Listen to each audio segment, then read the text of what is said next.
Hello everyone, this video will teach you how to mount our thermostat. Insert 2 screws partially into the wall cassette.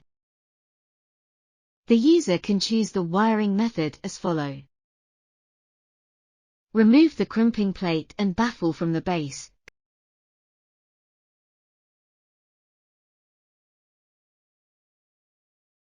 Connect the wires, and then install the crimping plate with a screwdriver.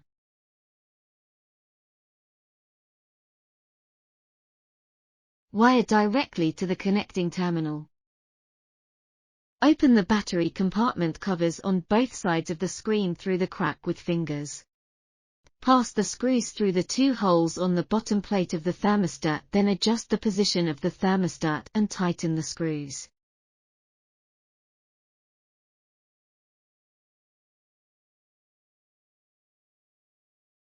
Insert 2 batteries in the battery compartment of the device, then close the battery compartment covers and the installation is completed.